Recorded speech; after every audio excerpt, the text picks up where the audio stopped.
So yun mga kalingap, mapagpalang araw po sa ating lahat. Kamusta po kayo? Another day, another reaction video na naman. Joy Diwata, binabash, hindi daw makausap at umiiyak na naman. At yan po ang ating tatalakayin sa videong ito. So yun nga po mga kalingap, talagang hindi maawat itong mga basher at sinisisi itong si Joy kung bakit na-ospital itong si Melka. At dahil nga po doon ay hindi siya makausap at umiiyak na naman. At meron pang nagsasabi na si Joy daw ay madamot, no, hinahaya-hayaan lang daw si Melka. Meron pang nang babash na sabi ay ginugutom daw, no? Kung ano-anong mga sinasabi na talagang sinisisi itong si Joy sa nangyari dito kay Melka. At ginugutom daw ito, no? Marami pang mga sinasabi ang mga basher about dito kay Joy. Kung napapansin nyo, si Joy Diwata ay cheerful.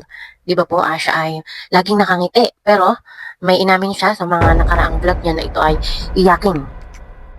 So yun na, umiyak na siya dahil sa pambabash nyo, no? Sinisisi nyo siya sa mga hindi naman niya ginawa, hindi naman niya kasalanan, no? Ano yun? Ako, may sipon ako ngayon, mga kalingap. Masama ang aking pakiramdam.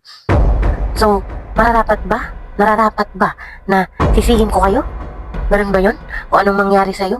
Ano, dapat may sisisihin kang tao? Grabe naman kayo kung ganoon. No? Ba't kinagsisisi ng tao? Ano yun? Ginusto ni Joy?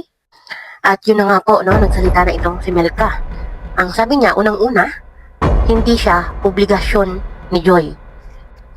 Tama po yun, no? Hindi siya obligasyon ni Joy. Kung ano man ang mangyari sa kanya, sa katawan niya, kung magkasakit siya, kung hindi siya kumain, yun ay obligasyon ni Melka sa sarili niya. Katawan mo yan malamang sa malamang, pananagutan mo yung katawan mo, no? Hindi yan pananagutan ng ibang tao. At inamin na ni Melka na kasalanan din daw niya, no? At nalilipasan siya ng kain, ng gutom. Kaya wala po tayong dapat sisihin, no? Hindi yun kasalanan ni Joy. Sabi nga ni Melka, siya na mismo ang nagsabi, wala kayong karapatan na sabihan si Joy ng ganung mga salita, no? Wala siyang kasalanan. Sakit na ng mga basher, yung mga ganyan, no? Hindi nyo naman kilala yung tao, pero grabe kayong manghusga, no? Hindi nyo pakain yung tao. Wala kayong karapatan na i-judge or husgahan, i-bash yung isang tao. Wala kayong karapatan. Hindi man lang naisip ng mga basher na makaka-apekto yun kay Joy, lalo pa ngayon, no? Nag-aaral siya. At yun nga po, yung epekto ng pambabash nyo, umiiyak na lang daw siya. Hindi daw makakain, nadidepress, at saka nahihimatay si Joy. No, stop bashing.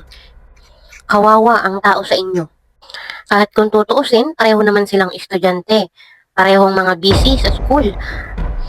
Sabi nga ni Melka, ay marami silang pagkain doon sa apartment. Nakikita nyo naman po lagi doon sa mga vlog na lagi silang hinahatdan ng bigas, ng mga pagkain. So, walang dapat sisihin.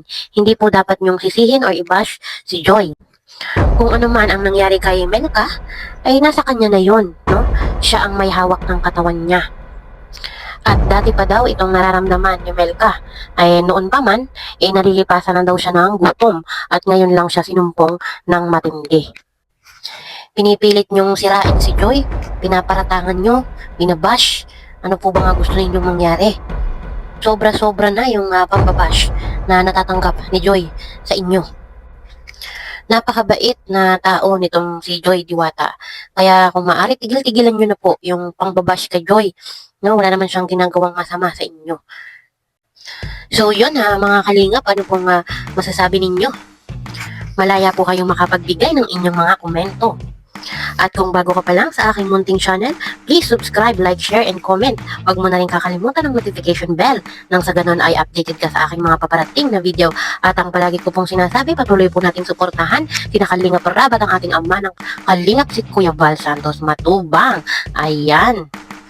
Hanggang dito na lang pong muli. See you in my next video. Bye!